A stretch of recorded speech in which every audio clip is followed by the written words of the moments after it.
अस्सलाम वालेकुम स्टूडेंट्स, क्या हाल चाल है बच्चों। तो आज हम class 9th chapter number 3 periodic table and periodicity of properties का टेस्ट योरसेल्फ 3.3 करने वाले हैं। और इस टेस्ट योरसेल्फ के नोट्स का लिंक आपको मैंने डिस्क्रिप्शन में दे रखा है, उस लिंक पर क्लिक करें। यही पीपीटी फाइल आपके सामने ओपन होगी, आप वहां से इसको नोट डाउन कर सकते हैं या इसका स्क्रीनशॉट लेकर आप इसके प्रिंट्स ले सकते हैं। और टेस्ट योरसेल्फ 3.1 और 3.2 वो भी आपको उसका लिंक डिस्क्रिप्शन में मिल जाएगा। और उन टेस्ट योरसेल्फ के नोट्स भी उन वीडियो लेक्चर्स के डिस्क्रिप्शन में लिंक है, आप वहाँ पर वो भी ले सकते हैं। और अभी तक मैंने 3 चैप्टर्स कवर करवा दिए हैं क्लास 9th के, चैप्टर नंबर 1, 2 एंड ये 3 भी आज कंप्लीट हो जाएगा। तो तीनों चैप्टर्स के टेस्ट योरसेल्फ और इनके एक्सरसाइज शॉर्ट क्वेश्चंस, उनकी वीडियोस के डिस्क्रिप्शन में लिंक प्रेजेंट है, आप वहाँ से नोट्स भी ले सकते हैं। ओके, तो स्टार्ट करें। वेरी गुड, बहुत हो गई पब्लिसिटी, तो आइए स्टार्ट करते हैं। फर्स्ट क्वेश्चन है हमारे पास, how can you define atomic radius. आप एटॉमिक रेडियस को किस तरह डिफाइन करेंगे। अच्छा, टेस्ट योरसेल्फ में ना कुछ क्वेश्चन बहुत बेसिक होते हैं, मतलब टू दी पॉइंट होता है, डिफाइन करना होता है, तो वो तो आपको बुक पर भी पता चल जाता है कि यार इसका आंसर ये है। लेकिन जो रीजनिंग क्वेश्चंस होते हैं बच्चा वहाँ फंसता है। तो इस टेस्ट योरसेल्फ में बहुत इंपॉर्टेंट रीजनिंग क्वेश्चन हैं, आपने वो बहुत ध्यान से समझने हैं। तो ये एटॉमिक रेडियस की डेफिनेशन देखें, the half of the distance between the nuclei of 2 bonded atoms is called atomic radius. Simple definition है। ओके, एग्जाम्पल की बात करें तो जैसे 2 कार्बन एटम्स के न्यूक्लियाई का डिस्टेंस होता है 154 पिकोमीटर और एक कार्बन एटम का जो रेडियस है डेट इज 77 पिकोमीटर। नेक्स्ट आपके पास क्वेश्चन नंबर 2 है, what are SI unit of atomic radius. Atomic radius के एसआई यूनिट क्या है। The SI unit of atomic radius is nanometre and picometre. तो दोनों इसके एसआई यूनिट्स हैं, आपने एमसीक्यूज के लिए भी इसको याद रखना है। Question number 3 that is important, why the size of atom are decrease in a period। Period में एटम का साइज डिक्रीज क्यों होता है। ओके, अब ये तो हम जानते हैं कि when we move from left to right in a periodic table atomic जो रेडियस है वो डिक्रीज होता है। अब वो आपसे रीजन पूछ रहे हैं कि डिक्रीज होता क्यों है। In a period on moving from left to right the size of atoms decrease gradually. आहिस्ता आहिस्ता आपके पास जो एटम का साइज है वो डिक्रीज होता है। इट इज़ बिकॉज, उसकी रीज़न क्या है, with the increases of atomic number. क्योंकि जब हम लेफ्ट से राइट मूव कर रहे हैं तो एटॉमिक नंबर इंक्रीज करता है, उससे होगा क्या, the affective nuclear charge increase. तो अफेक्टिव न्यूक्लियर चार्ज मतलब प्रोटॉन्स बढ़ते हैं, ठीक है। एटॉमिक नंबर बढ़ने का क्या मतलब है कि जो प्रोटॉन्स की स्ट्रेंथ है वो आपके पास बढ़ रही है gradually, because of addition of more and more protons in the nucleus. तो जब आप लेफ्ट से राइट मूव करेंगे तो एटॉमिक नंबर बढ़ेगा। अब एटॉमिक नंबर बढ़ने का मतलब ये है कि उन एटम्स में नंबर ऑफ प्रोटॉन्स बढ़ रहे हैं। अब नंबर ऑफ प्रोटॉन्स बढ़ेंगे तो डेफिनेटली न्यूक्लियस की स्ट्रेंथ बढ़ रही है। But on the other hand addition of electrons take place in the same valence shell. अच्छा, आप ये कहेंगे कि सर लेफ्ट से राइट इलेक्ट्रॉन्स भी तो बढ़ रहे हैं, लेकिन बेटा जो इलेक्ट्रॉन की एडिशन हो रही है वो सेम शेल में हो रही है। ओके, जैसे अगर आप इस तरह समझें कि अगर हमारे पास सेकंड पीरियड है तो सेकंड पीरियड में जितने भी आपके पास एलिमेंट्स हैं उनके पास सेकंड ही शेल है। ओके, उनका वैलेंस शेल दूसरा ही है। तो प्रोटॉन्स तो बढ़ रहे हैं, इलेक्ट्रॉन्स भी बढ़ रहे हैं, लेकिन जो इलेक्ट्रॉन की एडिशन है वो सेम वैलेंस शेल में हो रही है। Thus gradually increase of effective nuclear charge increases due to addition of proton. तो आहिस्ता आहिस्ता आपके पास जब आप लेफ्ट से राइट मूव करते हैं तो अफेक्टिव न्यूक्लियर चार्ज आपका बढ़ता है, क्योंकि उसमें नंबर ऑफ प्रोटॉन्स बढ़ रहे होते हैं। अब आपको ये भी पता है कि एक प्रोटॉन की स्ट्रेंथ 1836 गुना हैवियर होती है। आप चैप्टर नंबर 2 में पढ़ के आए हैं कि a proton is 1836 time heavier than that of electron. Okay, तो प्रोटॉन जब बढ़ता है तो न्यूक्लियस की स्ट्रेंथ बढ़ती है। तो दिस फोर्स पुल डाउन और contract the outermost shell toward the nucleus. तो वो जो न्यूक्लियस की स्ट्रेंथ बढ़ी है वो आउटर मोस्ट शेल को न्यूक्लियस की तरफ खींचता है, जिसकी वजह से जो एटम का साइज है वो डिक्रीज होता है पीरियड में।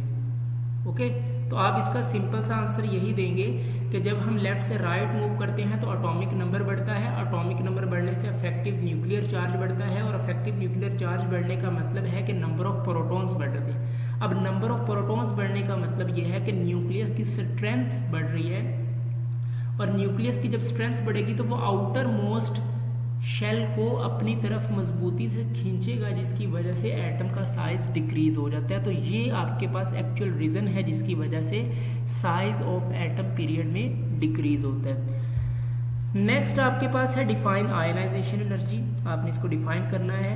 Ionization energy is the minimum amount of energy required to remove the electron from the valence shell of an isolated gaseous atom. बेटा कम से कम वो एनर्जी जो आपको किसी वैलेंस शेल से इलेक्ट्रॉन को रिमूव करने के लिए चाहिए होती है उसको हम कहते हैं ionisation energy. For example the ionisation energy of sodium is 496 kilo joule per mole. मतलब कि अगर एक सोडियम के वैलेंस शेल से इलेक्ट्रॉन को निकालना है आपने तो आपको 496 किलो जूल पर मोल के हिसाब से एनर्जी चाहिए होगी। सही है, तो ये आपके पास आयनाइजेशन एनर्जी की डेफिनेशन और साथ आपने इसकी एग्जाम्पल भी करनी है। नेक्स्ट आपके पास है why the second ionization energy is higher than the first one. That is very very important question, examination point of view से बहुत पूछा जाता है, तो आप इसको केयरफुली देखें कि सेकंड आयनाइजेशन एनर्जी बेटा हमेशा ज्यादा होती है फर्स्ट आयनाइजेशन से। मतलब कि अगर आपने एक इलेक्ट्रॉन रिमूव किया है तो उसको हम कहते हैं फर्स्ट आयनाइजेशन एनर्जी। अब अगर उसी एलिमेंट से आप एटम से दूसरा इलेक्ट्रॉन रिमूव करते हैं तो उसको हम कहेंगे सेकंड आयनाइजेशन एनर्जी। अब सेकंड आयनाइजेशन एनर्जी आपके पास ज्यादा होती है as compare to first ionization energy. तो आपसे पूछ रहा है कि उसकी रीजन क्या है, why. So the second ionization energy of an element is always higher than the first one. This is because, उसकी रीजन क्या है, after the removal of an electron from an atom, जब आप एक इलेक्ट्रॉन को निकाल देते हैं एटम से, the number of electrons decrease, तो इलेक्ट्रॉन्स डिक्रीज हो गए। ओके, एक इलेक्ट्रॉन निकल गया तो एक इलेक्ट्रॉन कम हो गया, while the nuclear charge remain the same, लेकिन प्रोटॉन्स उतने ही रहते हैं। आप सोडियम की एग्जांपल ले लें, जैसे मैग्नीशियम की एग्जांपल लें आप, ठीक है। मैग्नीशियम का एटॉमिक नंबर 12 है तो उसके अंदर 12 ही इलेक्ट्रॉन्स हैं। अब जब आप एक इलेक्ट्रॉन निकाल देंगे तो इलेक्ट्रॉन्स 11 रह जाएंगे लेकिन प्रोटॉन्स 12 ही हैं। ओके, तो जो आपके पास जो न्यूक्लियर चार्ज है, जो उसके न्यूक्लियस में आपका प्रोटॉन्स हैं वो उतने ही रहते हैं लेकिन इलेक्ट्रॉन्स कम हो जाते हैं। एज अ रिजल्ट होता क्या है, the remaining electrons are held more tightly by the nucleus. तो जो आपके पास रिमेनिंग इलेक्ट्रॉन्स है वो न्यूक्लियस ज्यादा मजबूती से पकड़ता है। फॉर एग्जांपल देखिए, पहले 12 प्रोटॉन्स ने 12 इलेक्ट्रॉन्स को पकड़ा था। इन केस ऑफ मैग्नीशियम बात कर रहा हूँ। ओके, स्टार्टिंग पर 12 प्रोटॉन्स ने 12 इलेक्ट्रॉन्स को पकड़ा है, लेकिन जब आप मैग्नीशियम से एक इलेक्ट्रॉन रिमूव कर देते हैं तो इलेक्ट्रॉन्स रह गए 11। अब उन्हीं 12 प्रोटॉन्स ने 11 इलेक्ट्रॉन्स को पकड़ा है। ओके, तो वहां अब न्यूक्लियस की स्ट्रेंथ 12 पर कम थी, 11 पर ज्यादा हो जाएगी। सही है, तो न्यूक्लियस जो है वो रिमेनिंग इलेक्ट्रॉन्स को ज्यादा टाइटली पकड़ लेता है। थस इट बिकम, अब आप जब दूसरा इलेक्ट्रॉन निकालना चाहेंगे तो न्यूक्लियस की स्ट्रेंथ ज्यादा है, तो ज्यादा एनर्जी देनी पड़ेगी आपको वहां से इलेक्ट्रॉन को रिमूव करवाने के लिए। होप सो आप ये कॉन्सेप्ट समझ पा रहे हैं। Thus it become difficult to remove second electron from positive ion than the parent nucleate atom। तो सेकंड इलेक्ट्रॉन को निकालना इसलिए मुश्किल है कि रिमेनिंग इलेक्ट्रॉन्स पर न्यूक्लियस की स्ट्रेंथ ज्यादा हो जाती है। Okay, that's why the second ionization energy value is higher than that of first ionization energy. Next आपके पास है what is the trend of ionization energy in a group में आयनाइजेशन एनर्जी का ट्रेंड आपने बताना है। So the ionization energy of element decreases from top to bottom in a group। जब आप टॉप से बॉटम मूव करते हैं तो आयनाइजेशन एनर्जी आपकी डिक्रीज करती है, कम होती है। उसकी रीजन क्या है, नंबर ऑफ शेल इंक्रीज, आपके नंबर ऑफ शेल्स बढ़ते हैं when we move from top to bottom. And second, shielding effect increase. अब देखिए नंबर ऑफ शेल बढ़ रहे हैं तो साइज बड़ा हो रहा है एटम का। अब साइज बड़ा हो रहा है तो वैलेंस इलेक्ट्रॉन्स पर न्यूक्लियस की जो स्ट्रेंथ है वो कम हो रही है। साइज बड़ा है तो न्यूक्लियस उसको मजबूती से नहीं पकड़ पाएगा, तो आपको थोड़ी सी एनर्जी देनी पड़ेगी और इलेक्ट्रॉन आपका वहां से निकल जाएगा।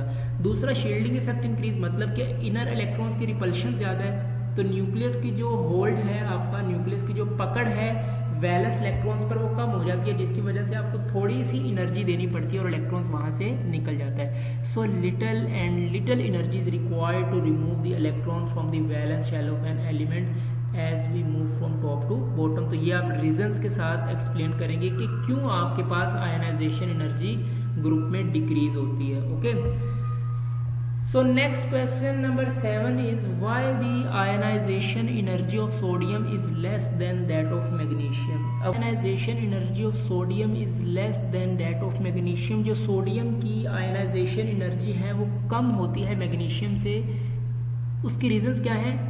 Higher atomic size of sodium than magnesium. अब सोडियम का जो एटॉमिक साइज है वो ज्यादा होता है as compare to magnesium. Okay, दूसरी reason lower nuclear charge of sodium. अब सोडियम के पास बेटा न्यूक्लियर चार्ज कम होता है, जैसे 11 प्रोटॉन्स है, और मैग्नीशियम के पास 12 प्रोटॉन्स है। ओके, सेकंड आपके पास इसकी थर्ड रीजन है लेस स्टेबल इलेक्ट्रॉनिक कन्फिगरेशन। जो सोडियम की इलेक्ट्रॉनिक कन्फिगरेशन है वो लेस स्टेबल होती है। मतलब इसका देखें अगर 3s1 अगर इसकी कन्फिगरेशन करके देखें तो 3s1 इसके वैलेंस शेल आपका कंप्लीट नहीं होता, नॉट फिल्ड सब शेल। इसका जो सब शेल है वो कंप्लीटली फिल्ड नहीं होता as compare to magnesium. Magnesium का आपके पास 3s2 होता है, इसमें 2 ही इलेक्ट्रॉन्स होते हैं और ये फुली फिल्ड होता है। तो इन 3 रीजंस की वजह से आपके पास जो सोडियम है उसकी आयनाइजेशन एनर्जी लेस होती है as compare to magnesium. Okay, so next आपके पास क्वेश्चन है why is it difficult to remove an electron from halogens. Halogen से बेटा इलेक्ट्रॉन्स को रिमूव करना डिफिकल्ट क्यों होता है? So it is difficult to remove an electron from halogens. Halogen से इलेक्ट्रॉन्स को रिमूव करना मुश्किल है। This is because of following 2 reasons. उसकी 2 रीजंस हैं। पहले है आपके पास डिक्रीज इन एटॉमिक साइज। उनका एटॉमिक साइज आपके पास क्या होते हैं? डिक्रीज होते हैं। सेकंड आपके पास इंक्रीज इन न्यूक्लियर चार्ज, उनमें बेटा नंबर ऑफ प्रोटॉन्स बढ़ जाते हैं। Due to these factors a stronger force of attraction exists between the nucleus and the valence shell electrons। अब देखिए एटॉमिक साइज कम है तो अब देखिए दोनों फैक्टर्स देखिए बहुत इंपॉर्टेंट है। एटॉमिक साइज डिक्रीज मतलब एटॉमिक साइज कम है लेकिन नंबर ऑफ प्रोटॉन्स ज्यादा है। देखो साइज भी छोटा है और प्रोटॉन्स भी ज्यादा है, तो उससे होगा क्या कि जो न्यूक्लियस और वैलेंस शेल इलेक्ट्रॉन्स हैं उनके दरमियान जो फोर्स ऑफ अट्रैक्शन है वो बहुत ज़्यादा स्ट्रॉन्ग होगी। As a result strong force of attraction the removal of electron become difficult. तो उन इलेक्ट्रॉन्स को निकालना फिर उतना ही ज़्यादा मुश्किल होगा। तो आप ये समझे कि हैलोजेंस उनका साइज आपके पास छोटा होता है लेकिन उनमें नंबर ऑफ प्रोटॉन्स आपके पास ज़्यादा होते हैं। अब नंबर ऑफ प्रोटॉन्स ज़्यादा है तो उनकी जो स्ट्रेंथ है इलेक्ट्रॉन्स पर वो ज़्यादा है, जिसकी वजह से इलेक्ट्रॉन्स को निकालना वहाँ से मुश्किल होगा। तो ये आपके पास इसकी रीज़न थी। नेक्स्ट आपके पास है what is shielding effect. Shielding effect की डेफिनेशन आपने लिखनी है। The effect of decrease in the force of attraction between the nucleus and the valence electrons due to increasing number of inner shells और inner shells electrons. बेटा inner shells electrons की वजह से जो न्यूक्लियस की स्ट्रेंथ है valence electrons पर वो कम हो जाती है, उस इफेक्ट को हम कहते हैं शील्डिंग इफेक्ट। तो आपने सिर्फ यहाँ पर इसकी डेफिनेशन लिखनी है। नेक्स्ट आपके पास क्वेश्चन है how does shielding effect decrease the force of electrostatic attraction between the nucleus and outer most electron. यहाँ पर आउटर मोस्ट इलेक्ट्रॉन है, मैं इसको अभी करेक्ट कर देता हूँ। Outer most electrons. ओके, तो वो आपसे पूछ रहा है कि how does shielding effect decrease the force of attraction. कह रहे हैं जी शील्डिंग इफेक्ट जो है ये आउटर मोस्ट इलेक्ट्रॉन्स और न्यूक्लियस के दरमियान जो इलेक्ट्रोस्टैटिक फोर्स ऑफ अट्रैक्शन है उसको कम क्यों कर देते हैं। उसकी रीजन क्या है? The shielding effect decrease the force of attraction between the nucleus and outer most electron by partially cancelling or blocking the nuclear attraction for the outer most electrons, वो बेटा जो न्यूक्लियस की स्ट्रेंथ होती है valence electrons पर उनको block कर देते हैं, ठीक हो गया ना। वो इलेक्ट्रॉन्स रिपल्शन की वजह से जो न्यूक्लियस की स्ट्रेंथ होती है आउटर मोस्ट इलेक्ट्रॉन्स पर वो नहीं हो पाती, जिसकी वजह से आपके पास शील्डिंग इफेक्ट न्यूक्लियस और आउटर मोस्ट इलेक्ट्रॉन्स उनकी स्ट्रेंथ कम कर देते हैं। नेक्स्ट आपके पास क्वेश्चन नंबर 11 है, why does the bigger size atom have more shielding effect. बड़ा साइज एटम बेटा उनकी शील्डिंग इफेक्ट आपके पास ज्यादा क्यों होती है। ओके मतलब वो आपसे पूछ रहा है कि why the bigger size atom, जो बड़े साइज का एटम है उसकी शील्डिंग इफेक्ट ज्यादा क्यों होती है। So the answer is the bigger size atoms have greater number of inner shells. अब बेटा जितना बड़ा एटम होगा उनके अंदर इनर शेल्स इलेक्ट्रॉन्स उतने ही ज्यादा होंगे in between the nucleus and valence electrons, मतलब उनके न्यूक्लियस और वैलेंस इलेक्ट्रॉन्स के दरमियान इनर शेल्स इलेक्ट्रॉन्स ज्यादा हो जाएंगे। Okay the greater the number of inner shells, अब जितने ज्यादा इनर शेल्स होंगे या इनर शेल इलेक्ट्रॉन्स होंगे the more will be the shielding effect, तो उतना ही ज्यादा आपके पास शील्डिंग इफेक्ट होगा। तो आप ये समझें कि आपके पास जितने बड़े साइज का एटम होगा उनके दरमियान इनर इलेक्ट्रॉन्स या इनर शेल्स इलेक्ट्रॉन्स ज्यादा होंगे, जिसकी वजह से आपके पास न्यूक्लियस की स्ट्रेंथ और ज्यादा कम होती चली जाएगी, तो आपके पास वहां पर शील्डिंग इफेक्ट भी ज्यादा होगा। That's why the bigger size atom have more shielding effect. Next आपके पास क्वेश्चन नंबर 12 है, why does the trend of electron affinity and electronegativity same in a group. आपके पास जो इलेक्ट्रॉन एफिनिटी है या इलेक्ट्रोनेगेटिविटी है दोनों का ग्रुप में सेम ट्रेंड है, उसकी रीजन क्या है। अब इसका ट्रेंड होता क्या है, the electron affinity and the electronegativity increase on moving from left to right in a period. करें बेटा सेम इन पीरियड आएगा, ठीक है, जो आपका क्वेश्चन है वहाँ पर पीरियड है तो यहाँ पर आप इसको कर सकते हैं। सो इनका सेम पीरियड में ट्रेंड क्यों होता है, the electron affinity and the electronegativity increase on moving from left to right in a period. जब आप लेफ्ट से राइट मूव करते हैं तो आपकी इलेक्ट्रॉन एफिनिटी और इलेक्ट्रोनेगेटिविटी दोनों ही इंक्रीज करती है।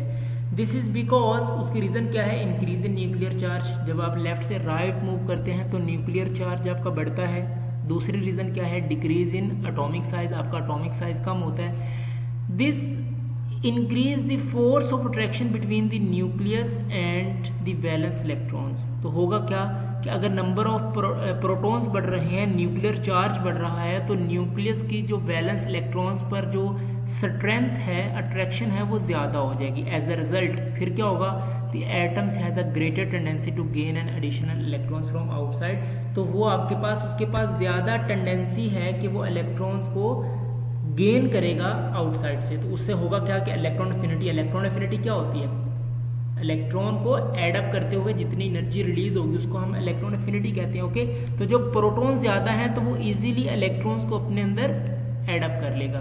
सो the nuclear charge increases from left to right while the electrons enter in the same shell. अब ये बात आपने याद रखनी है कि न्यूक्लियर चार्ज तो लेफ्ट से राइट बढ़ता है लेकिन इलेक्ट्रॉन्स सेम शेल में एंटर होते हैं। अब इंक्रीज न्यूक्लियर चार्ज, अब न्यूक्लियर चार्ज जब बढ़ता है attract the shared pair of electrons more strongly, तो वो शेड पेयर इलेक्ट्रॉन्स को ज्यादा मजबूती से अपनी तरफ खींचता है। This result in higher electronegativity, उससे आपकी इलेक्ट्रोनेगेटिविटी भी बढ़ती है। अब इलेक्ट्रोनेगेटिविटी आपको पता है क्या होती है, the ability of an atom to attract the shared pair of electrons. तो जब लेफ्ट से राइट, इन्हीं दो फैक्टर्स को आप जहन में रखें ना कि न्यूक्लियर चार्ज बढ़ता है मतलब नंबर ऑफ प्रोटॉन्स बढ़ते हैं, तो होगा क्या कि वो इलेक्ट्रॉन्स को इजीली अपने वैलेंस शेल में ऐड भी करेगा जिससे इलेक्ट्रॉन एफिनिटी बढ़ेगी। ओके और अब न्यूक्लियर चार्ज बढ़ेगा तो वो उसके पास एबिलिटी भी ज्यादा होगी कि वो शेड पेयर इलेक्ट्रॉन्स को अपनी तरफ खींचे, जिसकी वजह से इलेक्ट्रोनेगेटिविटी भी बढ़ेगी।